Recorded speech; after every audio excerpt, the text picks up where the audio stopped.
Bonjour à tous, bonjour à toutes. Nous allons commencer notre émission dans 1 minute.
Bonjour à tous, bonjour à tous, petit Larsen.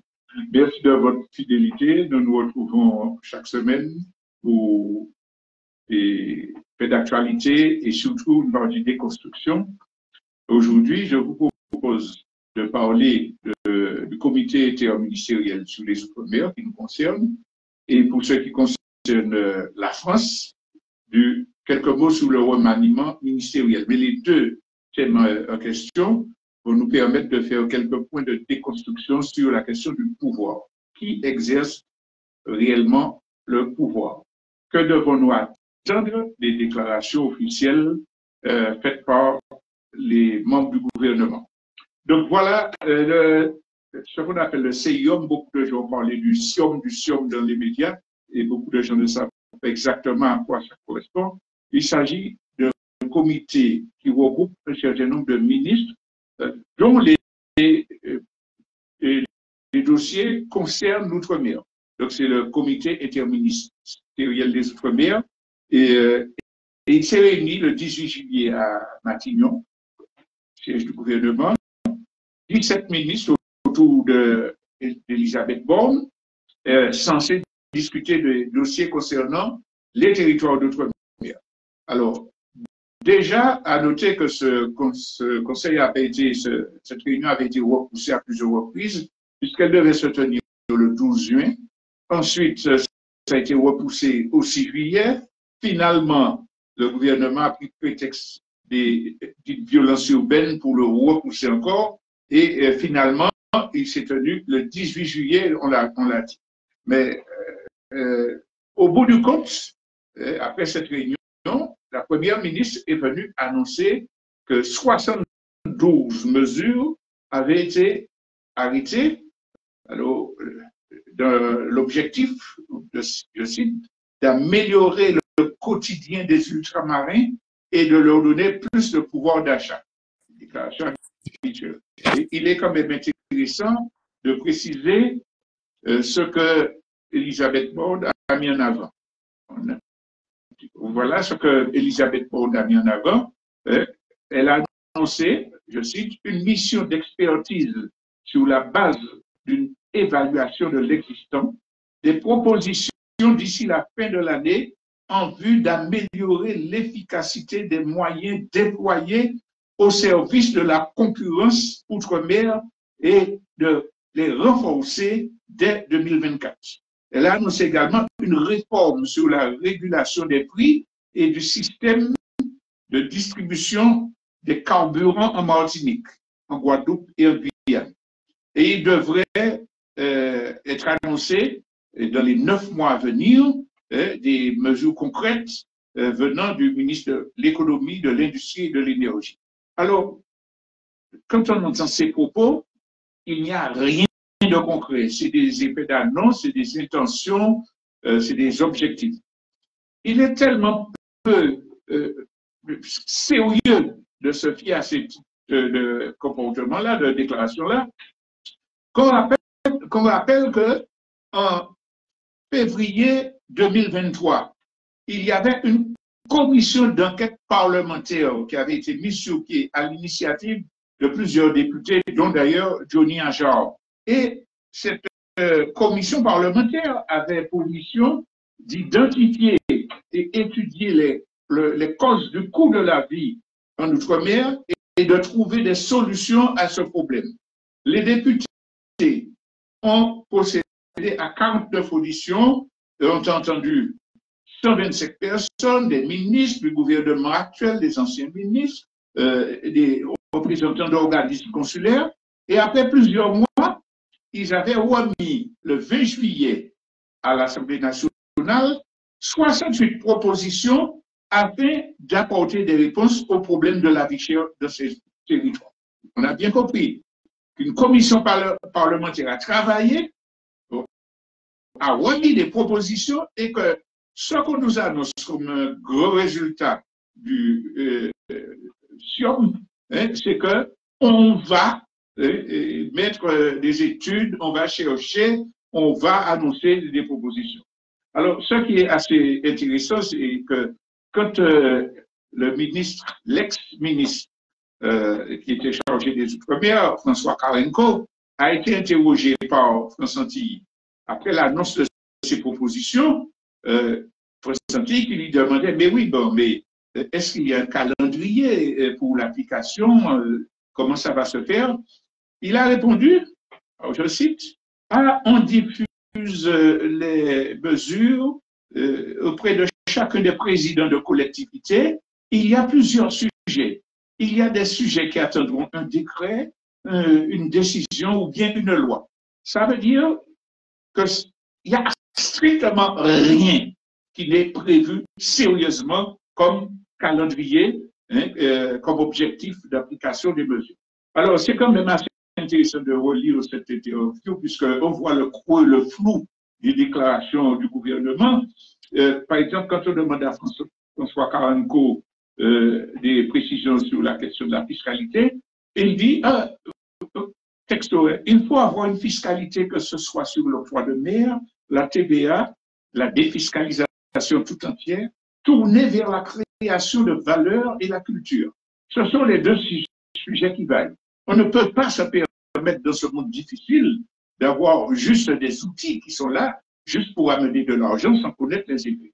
Tout outil fiscal, que ce soit sur la défiscalisation, la TVA ou l'octroi de mer, doit concourir à la création de valeur et au vivre ensemble, et pas simplement une recette. Qu'est-ce que ça signifie? De qui se moque-t-on? Mais relisez cette citation, vous verrez que c'est n'importe quoi, c'est du bidon, c'est indigne de se moquer des gens comme ça en prétendant régler les problèmes des Outre-mer avec les mesures du SIOM. Alors, c'est pas seulement sur la fiscalité qu'il se fait remarquer, puisqu'il parle également, lui, Carenco, des questions de voyage aérien. On va étudier la baisse des coûts. Je vous renvoie à son article, vous verrez que c'est n'importe quoi. Alors, quand nous avons entendu ça, c'est quoi? Il n'y a rien. Arrêtons-nous sur les réactions des élus vis-à-vis des résultats de la SIOM. Alors, d'abord, le président du conseil exécutif, Serge Destimi, reconnaît des avancées. Mais il dit, restons vigilants. Restons vigilants, c'est normal, on a tellement eu de déceptions. Mais quelles sont les avancées auxquelles il fait allusion? Il parle du premier dossier, CARICOM. Le gouvernement soutiendra la demande d'adhésion des collectivités françaises des Amériques en qualité de membres associés à la communauté caribéenne. L'adhésion est lancée, le processus est accepté, tant au niveau national qu'au niveau local. Et le président du conseil exécutif se félicite du retour de la France au capital de la Banque de développement des Caraïbes, la BDC, que la France avait quittée en 2000. Et montrant que c'est important pour la stratégie d'intégration et de coopération régionale promue par les collectivités françaises des Amériques, en particulier dans l'Organisation des États de la Caraïbe. Pourquoi le gouvernement français a accepté ça? C'est tout simplement parce que ça sert sa stratégie d'impérialisme dans la région. Il se sert des collectivités pour infiltrer les organismes régionaux et imposer sa loi. Quand on parle de succès avec la reprise des activités de la Banque et de développement des Caraïbes, du capital de la France dans la Banque de développement de la Caraïbe, c'est une hérésie. Qui ne connaît pas la politique des banques occidentales?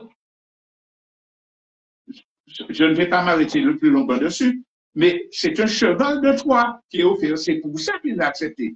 Alors, nous entendons bien l'argumentation du président du conseil exécutif qui veut l'intégration et il pense pouvoir utiliser cette opportunité-là. Mais si derrière, il n'y a pas un projet martiniquais d'ici de celui de la France, finalement, ça va se retourner contre la Caraïbe.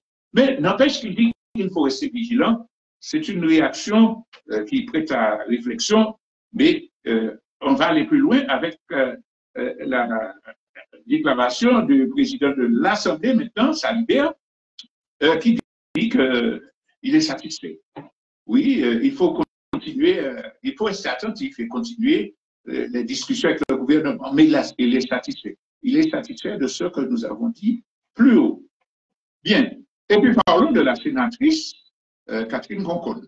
Alors, je cite quand même parce que ça nous permet de voir quelle perception les élus ont de notre façon de défendre nos intérêts. Catherine Conconne dit que, je cite, les mesures me semblent concrètes et une feuille de route par territoire est prévue pour éviter cette dilution dans le dit outre-mer. Pour ma part, j'apprécie plusieurs éléments. Une méthode des consultations en amont, un agenda annuel et des réunions d'évaluation. Plusieurs demandes sont prises en compte et pour ma part, les réponses concernant la continuité territoriale sont déjà une bonne amorce. Relèvement des plafonds, fréquence d'attribution des aides de retour, elles reprennent un certain nombre de préconisations de mon rapport remis en mars dernier. S'agissant du logement, là aussi, j'avais souhaité des mesures pour remettre sur le marché une bonne partie des logements vacants, qui se montent à 20 000 en Martinique, etc. etc.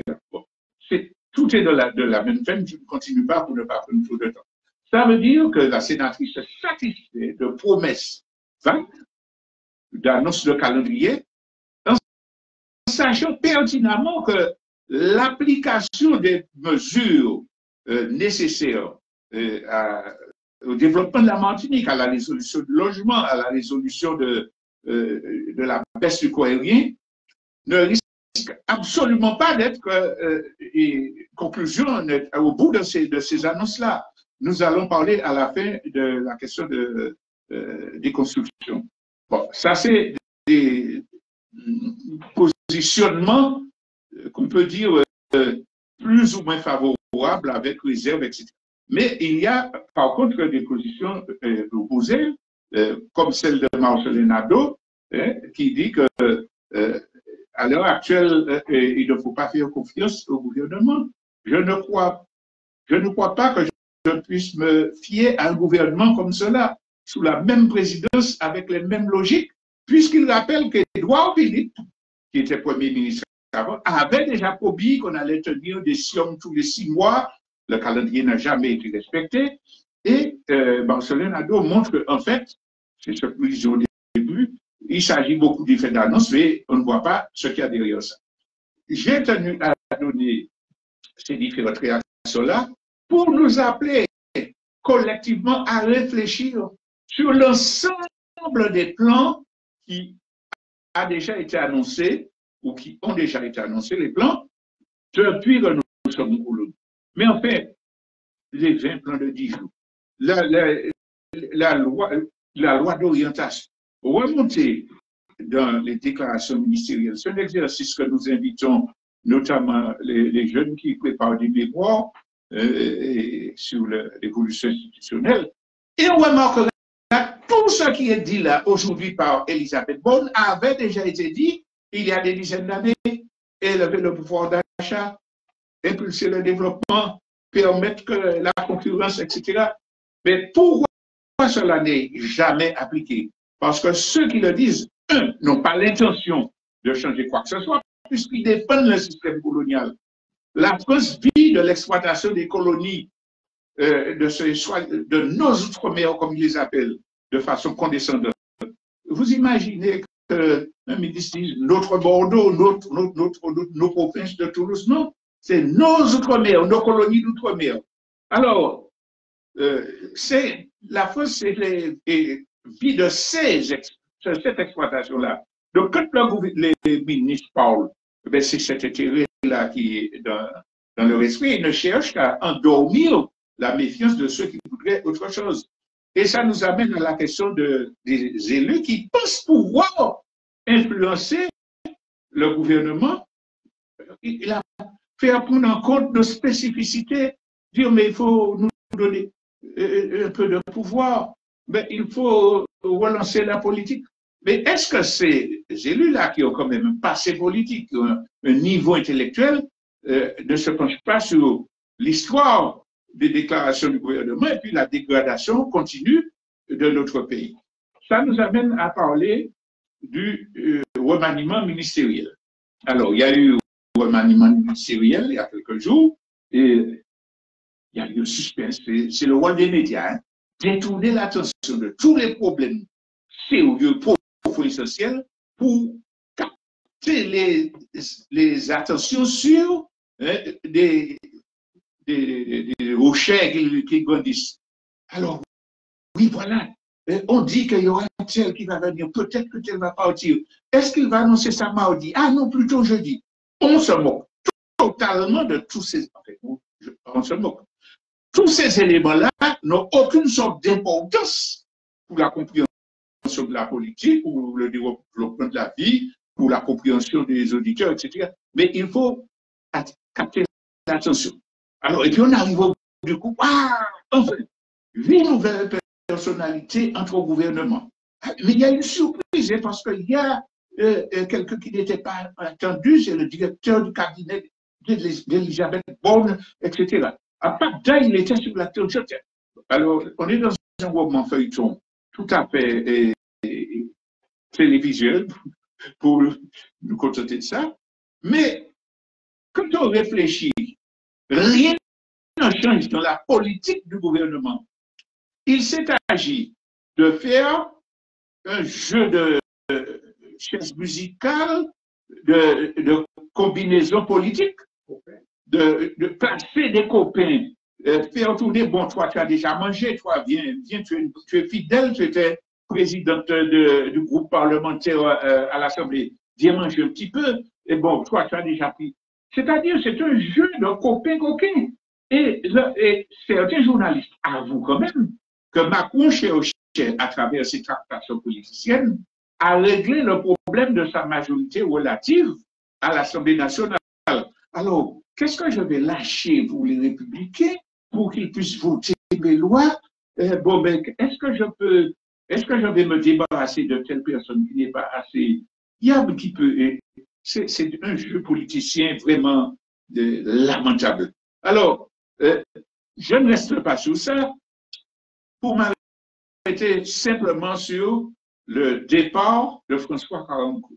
Un an qu'il a mangé, un an qu'il n'a rien fait pour le pays, sinon des déclarations qui se sont révélées mensongères, par exemple sur la question de l'empoisonnement pesticide, des promesses en lettres. Ouais, il a mangé pendant un an, il part et puis on nous donne Philippe Vigier. Pourquoi on nous donne Philippe Vigier? Parce qu'il est au modem. Et on a besoin du modem pour les tractations politiciennes. Alors évidemment, il y a quelqu'un, un représentant martiniquais, qui a dit c'est une bonne chose. Ah, c'est très bien, il pourra travailler. Mais qui? C'est le député européen Max Orville, qui est membre du modem. Donc, on a mis un membre de son parti, le ministre, nous saper. On pourra avoir de bonnes relations. Mais vraiment, qui en Martinique peut croire que ce monsieur qui ne connaît absolument rien de la réalité martiniquaise, et donc qui aura à reprendre tous les dossiers qui, soi-disant, avaient été étudiés par François Caronco, pourra apporter réponse à nos problèmes. Non, c'est évidemment une valse de ministre avec les intentions que j'ai évoquées tout à l'heure, mais au-delà de la déclaration de Max Sauville, l'ami de Philippe Villiers, il faut dire que les députés ultramarins ont fait bloc pour dénoncer ça. Et ils ont organisé une conférence de presse à l'Assemblée nationale, ils étaient 18, et en gros, ils disaient, nous prenons acte de la nomination d'une personne qui ignore les réalités de nos territoires et les besoins de nos populations, qui n'a jamais pris position pour défendre les intérêts ultramarins. Cette personne comme est ministre, il faut quand même qu'on se repenche sur son parcours de tous les problèmes que nous connaissons en Martinique, que ce soit vie chère, empoisonnement par les pesticides, et coût du débit aérien, et tous les problèmes que nous avons là constituent une phrase, une action de ce monsieur Philippe Vigier qui a défendu la cause des Martiniques. C'est scandaleux de voir. Bon, nous sommes en colonie. On nous met n'importe qui sans aucune connaissance de nos réalités parce qu'on a un jeu politique à régler.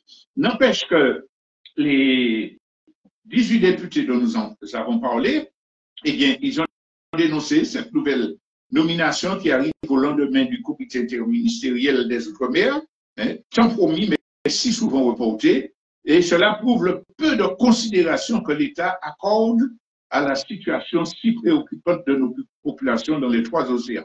Alors, les députés rappellent que durant les 6 dernières années, en dépit des combats menés, les réponses apportées n'ont jamais vraiment été à la hauteur, et ils porteront une attention particulière et vigilante sur l'approche gouvernementale concernant les politiques liées à nos territoires. Alors, réaction de refus, de rejet, de méfiance, légitime. Ils porteront, disent-ils, un regard vigilant.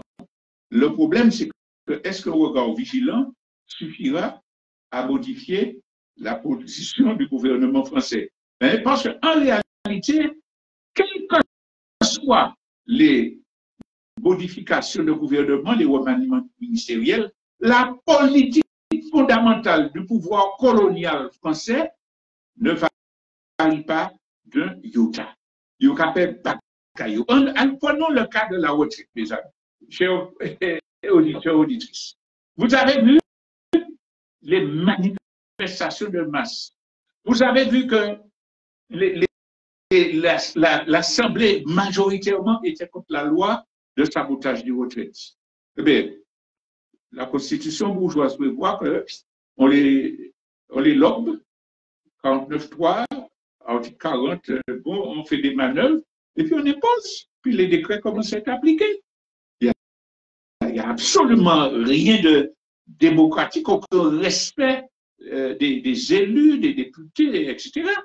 Parce que la politique qui est appliquée par le gouvernement est au-dessus des tractations politiciennes. C'est vrai qu'ils mangent, ils se partagent des postes, etc. Mais même quand il y a des élus qui veulent mener bataille pour défendre les intérêts des peuples, le système est organisé pour pouvoir les contourner. Le cas de la retraite est absolument exemplaire.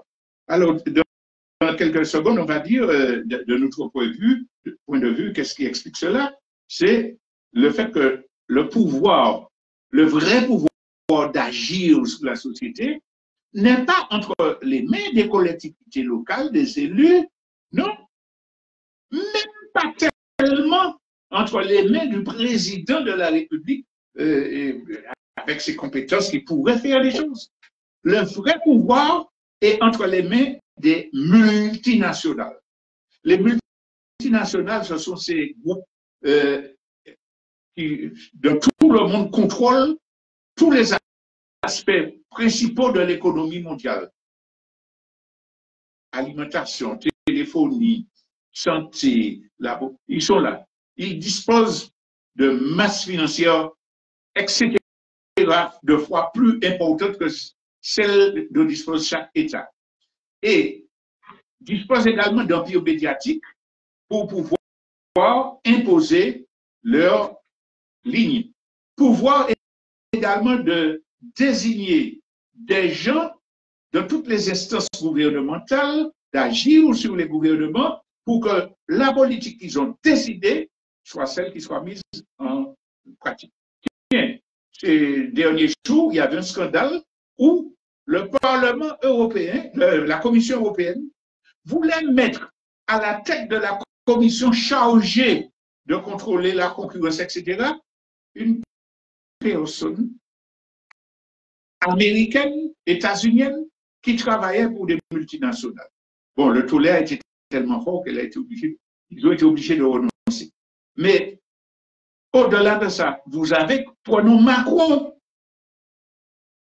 il y a des services de l'État avec des administrations qui étudient les dossiers, etc. Tiens, par exemple, sur la vie chère, les compagnies aériennes, il y a tout ça. Les gens sont payés pour ça. Pourquoi Macron se base-t-il pour faire sa politique? Sur des cabinets privés, McKinsey, donc il donne un paquet d'argent qui reviennent pour le soutien de sa politique en bas bois. Donc, c'est les multinationales avec ce réseau-là qui ont le véritable pouvoir. Et quand ils contrôlent les institutions, ces institutions-là, soit publiques, soit élues, soit non élues, elles posent au gouvernement en place les décisions à prendre. Prenons le cas du privé, du commerce, c'est l'Organisation mondiale du commerce qui édicte les règles sur les prix des marchandises, les circuits, les autorisations de ligne, etc. C'est l'Organisation mondiale du commerce qui n'est pas élue, qui dirige le commerce mondial. Prenons le cas des banques. Les banques n'obéissent plus aux États nationaux. Aucun État national n'a le droit de dire à une banque, fais ci, fais ça.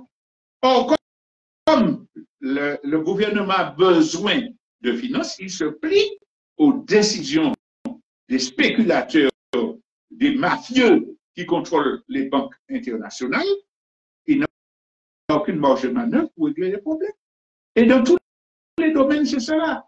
Donc, cette domination de la classe impérialiste des plus riches ne laisse aucune marge de manœuvre au gouvernement. Donc, il place les gens pour pouvoir faire ce qu'ils ont décidé. Alors, quand, par exemple, la première ministre déclare on va regarder la question du prix de l'énergie, etc. Vous croyez que le gouvernement français peut régler la question du prix de l'énergie, le prix des billets de compagnie aérienne, etc. 1100 €, un aller-retour, on est en saison. Ils n'ont aucune marge pour régler. Ce qu'ils peuvent faire, c'est prendre de l'argent des contribuables, donc les impôts des Français, pour dire à certaines compagnies, je te donne tant d'argent ou je te fais tant de crédit d'impôt pour que tu baisses. Donc le prix du billet a baissé, mais l'argent sort toujours de la poche des contribuables. Quand le gouvernement, le préfet dit, je vais donner 100 € parce que le prix du pétrole a augmenté. Donc pendant 3 mois ou 4 mois, on va vous donner 100 € pour la vie chère, etc. C'est l'État qui prend l'argent des contribuables, des impôts, pour donner aux gens, pour empêcher qu'ils ne se révoltent. Mais quand ils prennent l'argent pour faire ça, ils accélèrent la politique de réduction des dépenses de l'État. Le prétexte qu'ils ont pris pour saboter les retraites, Il faut mettre l'équilibre de la caisse, etc. Mais pour ces choses-là, eh bien, ils vont accélérer la politique de sabotage des services publics, de santé, d'éducation. Ça veut dire qu'on aura un petit 100 € pendant quelques jours pour payer l'augmentation de la vie, mais on va perdre une qualité de vie et des services qui valent beaucoup plus que 100 € à cause de la politique libérale du gouvernement. Donc, c'est un jeu de mafieux qui se passe là. Et quand on passe à la question des élections, oui, mais nous sommes en démocratie, on n'a qu'à voter pour des gens qui vont changer ça. Il nous faut systématiquement repenser à l'exemple de la Grèce. En Grèce, les gens criaient sous le coup de la vie, sous le sabotage des retraites, comme les Français l'ont fait récemment, etc., etc. Des masses de gens dans la rue, des mobilisations puissantes. Élection, ils votent massivement pour un parti qui dit, moi, pas d'avoir ça, je peux augmenter les retraites, etc. Le parti arrive au gouvernement. La Commission européenne dit, si vous n'appliquez pas le sabotage des retraites comme vous autres, si vous comptez augmenter les salaires, nous bloquons, et ils l'ont fait, toutes les sommes que l'Union européenne doit envoyer pour la Grèce pour payer les hôpitaux, les enseignants, etc. C'est de la matière, ça. Qui s'appelle ça démocratie? Les Grecs ont résisté, finalement, ils ont été obligés de céder. Parce que, comme le gouvernement élu pour faire une politique de gauche est bloqué, la droite remonte au créneau. Ah, vous voyez, vous vouliez la gauche, c'est encore plus mal. Et le peuple qui subit ça ne sait pas que c'est le blocage par la Commission européenne. Et puis, la Grèce est revenue à droite. Il n'y a pas de démocratie, il n'y a pas de possibilité par la voie des élections de renverser cette logique-là qui est imposée par les multinationales. Et c'est pour ça qu'il nous faut combattre les illusions électoralistes. Il y a beaucoup de gens qui s'imaginent qu'en gagnant des élections, c'était dans une municipalité législative, cela suffira à obliger le gouvernement français à prendre en compte nos doléances, nos revendications. Ce n'est pas vrai. Chaque fois, nous précisons que cela ne veut pas dire qu'il ne faut pas investir ce fonds-là. Cela ne veut pas dire qu'il faut bouter les racistes, les fascistes, les libéraux à travers les élections pour faire pression sur les gouvernements, pour mobiliser les peuples. Mais cela veut dire que si on fait ça sans avoir organisé le peuple, sans avoir construit des alternatives, c'est de nous cacher en poignée. Donc, c'est un outil, ce n'est pas une finalité. C'est pour ça que les gens qui combattent les tentatives de développer la marche vers la souveraineté, etc., prennent la responsabilité de maintenir le peuple dans le système colonial à travers l'illusion électoraliste. Il nous faut abandonner toutes sortes d'illusions. Le gouvernement français, aucun gouvernement français ne va limiter les intérêts de la France et autoriser le développement économique de la Martinique et son intégration indépendante et souveraine au sein de la Caraïbe. Ça n'existe pas. Donc, la déconstruction consiste à dire que, bon, il faut dénoncer, c'est bien de faire des communiqués pour montrer le mépris du gouvernement français, mais il faut surtout nous organiser de façon à ce qu'il y ait dans le peuple une compréhension des véritables enjeux. Nous, c'est en colonie, il n'y a pas qu'à y faire en nous préparer combat pour la souveraineté. Certains moun paix, certains moun inquiètent, d'accord, ça se comprend. Mais ça n'a pas empêché nous, goumer contre la dépendance, développer économie alternative, des réseaux pour préparer comme nous à manger. ça ne va pas empêcher nous de faire un alliance, un synergie de tout ça qui est d'accord pour sauver le pays, qui est pour l'indépendance, qui n'est pas pour l'indépendance. Ça va nous force, premièrement, pour résoudre le problème, nous, et pour reconstruire le tout le monde dans le nous obligé pour souveraineté. En clair, il faut que nous prenions la main. Voilà. Je dis à noter le petit peu plus court, puisque thème là, c'est suffisamment important pour nourrir réflexion nous. Et nous avons tout dans un petit moment information que Thierry a apporté et nous avons passé à la partie alternative. Là, retient les ondes de 88.3, 93.6, 107.9 de Radio Fréquence Atlantique. Et je peux participer aux échanges et aux commentaires, notamment les pointeurs là, et puis téléphonant 03 14 03, un numéro fixe. Merci de l'attention.